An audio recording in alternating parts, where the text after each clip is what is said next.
So right after filming my week 1 update video from last week, I faced a really surprising challenge, and sadly it had to do with my absolute favorite part about the slow carb diet, and that's cheat day.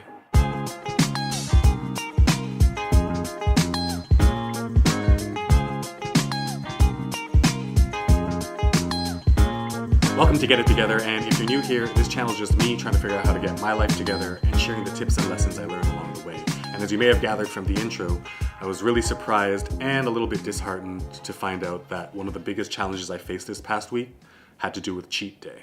Before I get into that though, as promised from last week's update video, the format's going to always be the same. I'm going to start off with the good and positive experiences from this past week, then move on to the challenges, and then finally end off with the things that I know that I have to keep top of mind for week 3. So let's kick things off with the positives, and I think the best way to do that is to first see if I was able to continue keeping things top of mind that I promised myself I would at the end of the week 1 update video. If you're interested in the week 1 update video, by the way, I'll just link it right up here for a moment. But basically, there was 3 components, and the first one was to make sure that I was consistently getting 8 glasses of water a day. And so I'm happy to say that I'm very confident that I am getting 8 glasses of water a day, but there were some cases where I missed them as scheduled. Specifically, the 3 glasses that I kept missing were the ones where I told myself I would chug a glass of water before each meal. Now, in order to remedy that, basically I just used the pee test. Every single time I went to take a leak, if it was yellow at all, as soon as I was done, I would just pound back a glass of water. The second thing I had to keep top of mind was to ensure that all of the drink remedies I came up with in order to battle my cravings because of my bad habit of just constant sugary drinks prior to the slow carb diet were still effective. And I'm very happy to say that absolutely, because of the drink options that I came up with, I am not craving sugary drinks at all throughout the week. Once again, if you're curious, I'll link the drink videos in the info card as well. But what I've actually found is that I just have one primary go-to now, and it is conclusively the ginger water that I make mixed 1-to-1 with a sparkling mineral water. Now onto the new positive experiences, and if I had to drill it down, it's really just one, but it's actually a pretty big one for me. And in short, it's just the realization of routine.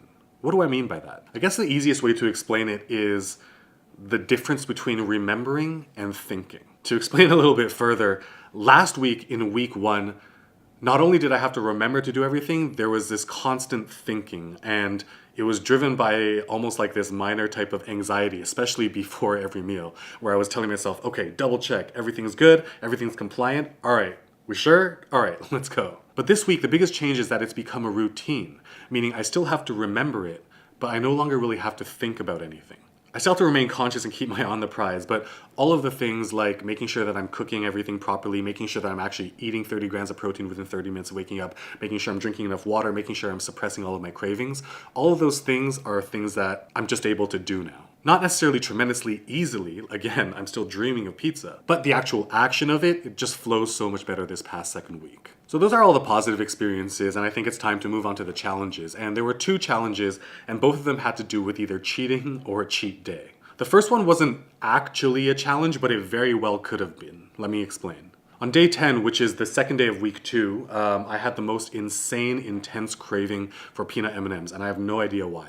I lied. I know exactly why. I saw a commercial for them. But what was interesting and freaking scary was how intense that craving was. It got to the point where I got up and I did 2 laps around my kitchen, opening every drawer, every cabinet, looking for some. And let me tell you, if I had peanut M&Ms or anything comparable like a Snickers or O. Henry, anything with like peanuts and chocolate, I definitely, I know 99.99999% sure I would have ate the whole thing. But this is just a really strong reminder for myself, just because of how intense that craving was, to just really make sure that anything that I know for myself is something that I absolutely love and I could easily cheat with is just not in my home at all during the week. I have to reiterate, I had never experienced a craving like that, and it is weird to experience. Now on to the actual main challenge, which was my very first cheat day. When I say it was a challenge, I mean that I was satisfied, but I was nowhere near satisfied. What I mean by that is that I was satisfied in terms of my belly being physically full to the point where I couldn't even shove one more French fry into my mouth.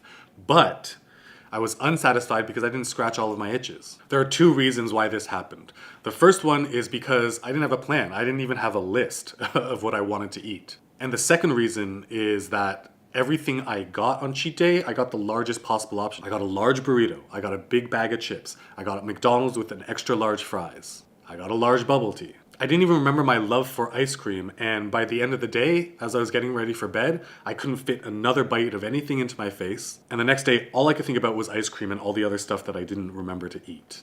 The main reason for the slow carb diet being as effective as it has been for tens, hundreds of thousands of people is because it allows you to have a cheat day where you could just go ridiculous, which means that you can scratch every last itch. But what I've learned is that I have to plan for it. So what are the fixes to these challenges? The first one's super easy. Like I said, just make sure there's no crap in your house by the time cheat day ends so that the next following week, even if you get an intense craving, it's just not possible to do. For the second challenge, it kind of sucks to think that you need to do work for cheat day, but really what I've started doing is I've just created a note on my phone, and literally the moment I have a craving for anything throughout the week before cheat day, I just pull out my phone and jot it down right away. Part 2 of the remedy is to get the smallest possible version of everything on your list because it means that you'll be able to scratch all of your itches. It also means that if you realize that you didn't have enough chocolate, by the end of scratching all of your itches, you can still go get more chocolate. I learned that it's really important on cheat days to be fully satisfied in both quantity and variety, because the 2 days after my first cheat days were just filled with random thoughts of regret. And that's not cool. Speaking of cheat day, there's an entire section in the 4-Hour Body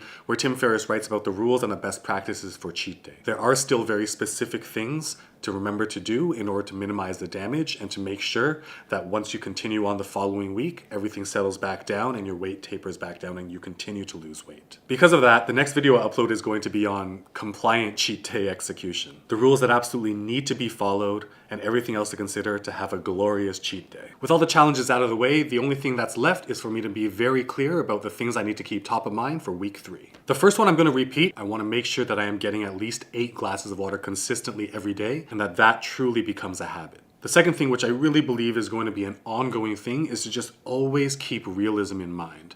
Beyond that, the difference between quantitative and qualitative benefits. Every single time I stand on a scale, those are just the quantitatives. How much weight I might have lost, how much body fat percentage I may have lost.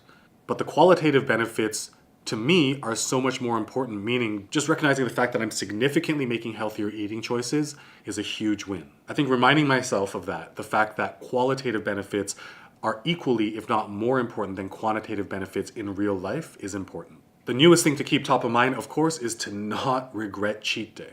Meaning don't delay jotting things down. The moment I crave something, whip up the phone, type it right in. And then beyond that, to make sure that on cheat day itself, to get the absolute smallest quantity of every single thing in order to make sure I scratch as many itches as possible throughout the day. I'm just about halfway through this month-long challenge, and I want to thank everybody who's joined me on Instagram to keep me accountable for the fear of losing $100. If you'd like to help keep me accountable as well, I've put up $100 with the risk of losing it if I fail to post my slow carb diet compliant breakfasts, lunches, and dinners every single day to the highlights and stories of the new Instagram account @GetVlog. I'm really looking forward to posting my next video, which is all of the rules and best practices for a successful cheat day, because although cheat day is what enables so many people to stick with this diet, it looks like cheat day itself is what causes quite a lot of people quite a lot of challenges. See you then.